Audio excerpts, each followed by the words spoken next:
Andy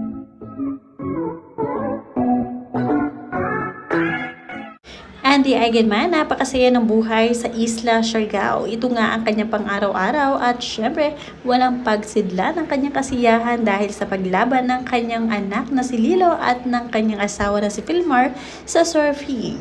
Naglulundag sa tuwa at napasayaw pa itong si Andy. Marami nga natuwa sa ipinakita niyang ambience ngayon dahil nga talagang ibang-iba ang kablumingan nitong si Andy. Panoorin lang kung hindi pa nakasubscribe, don't forget to click subscribe and hit the notification bell to keep you updated. Lumalabas talaga ang talento ni Andy kapag siya ay natutuwa at napakasaya ng kanyang araw. Aliw na aliw naman ng mga kaibigan na nagtitake ng video ni Andy na habang siya ay sumasayaw sa ilalim ng mga bukuhan sa harap mismo ng dagat. Nag-post ng isang larawan na napakaganda itong si Andy sa tabing dagat. Sabi niya dito, "Beats from the first ever Tuwasan Challenge." Kasama kasi itong si Andy Eigenman sa laban ni Philmar at ng kanyang anak na si Lilo at dumayo pa sila sa Tuwason. Congrats to all the finalists, especially proud of our little Lilo for making it to the semifinals and Papa Philmar for finishing second. On to the next event.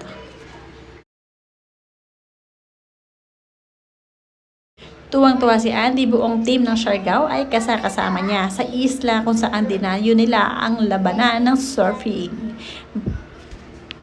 Nagkomento naman ang isang grupo sa Wave Siargao, "Looks like the competitive genes run strong in this family. Massive congrats to Philmar for showing everyone how it's done, and even bigger congrats to superstar Lilo for an incredible semi-final run."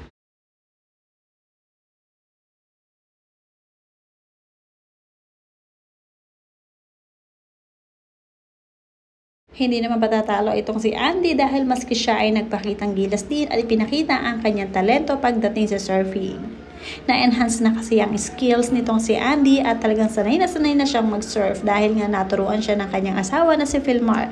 Kaya naman ang kanilang pamilya ay pamilya ng mga surfer. Sabi nga ni Andy sa kanyang post, "Bounce from cafe and house build business to leg one of the surfing nationals for Philmar and Lilo. But they still manage to make sure little old me gets some much needed mama surf." Siyempre, hindi lang si Lilo at Philmar ang magsasurf dahil nga may talento rin ito si Andy, kaya naman hinayaan siya ni Philmar na sumubok din at pinanood nga siya ng kanyang mga anak at ng mga kaibigan habang nagsasurf, kaya naman proud na proud si Andy sa kanyang sarili. Suportado naman si Andy ng kanyang mga surfer friend doon at kasama nga din nila itong dumayo. Super humble talaga itong si Andy at close na close din sa mga lokal ng Siargao. Kaya naman siya ay gustong-gusto rin ng mga lokal dahil nga ang alam nila mayaman nga ito si Andy pero napaka-humble naman at marunong makisama sa mga lokal.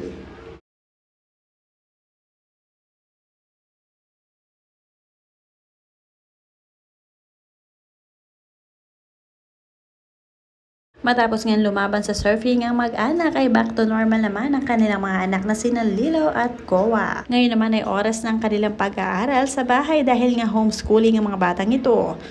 Hindi lang puro surf ang kanilang tatrabahuhin dahil kailangan din nila mag-aral kahit nasa bahay lamang sila. At nariyan naman si Mami Andy na gumagabay sa kanyang mga anak at nagsisilbi bilang isang teacher ng mga ito. Sobrang masunurin at obedient ang mga anak nitong si Philmar at Andy. Pag sinabi na mag-aaral muna, ay mag-aaral talaga ang mga ito. Pag sinabi naman na pwede na mag-surf, ay magpupuntahan naman sa dagat dahil ito ang kanilang kasiyahan. At hindi kinalilimutan ang kanilang mga obligasyon pagdating sa pag-aaral, kaya naman marami ang humahanga sa pagpapalaki ni Andy at Philmar kina Lilo at Koa.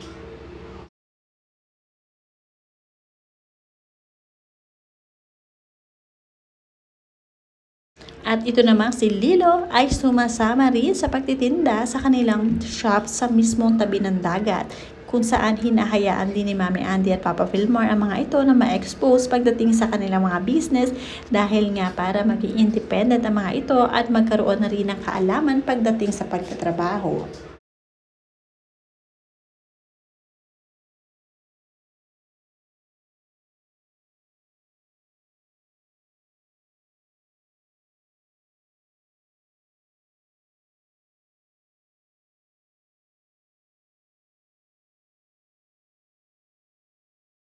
Nakakatuwa itong si Lilo dahil pag nasa bahay sila ng kanyang kapatid na si Koa ay lumalabas din ang kanyang pagkabata dahil nga mahilig pa rin siyang maglaro ng mga toys nila. Hindi lamang kasi puro sa labas sila nag-i-stay dahil nga minamanage nila, dapat na balance ang kanilang pamumuhay sa isla ng Siargao at ganun nga ay sinusubaybayan pa rin sila ng kanilang Mami Andy at Papa Filmar. Nakakatuwa dahil nga hindi lang sarili ni Andy ang kanyang inaasikaso dahil nga very hands-on talaga siya pagdating sa mga anak at sa kanyang mga trabaho. Nagluto naman din si Andy ng masarap na pagkain nila ng kanyang pamilya.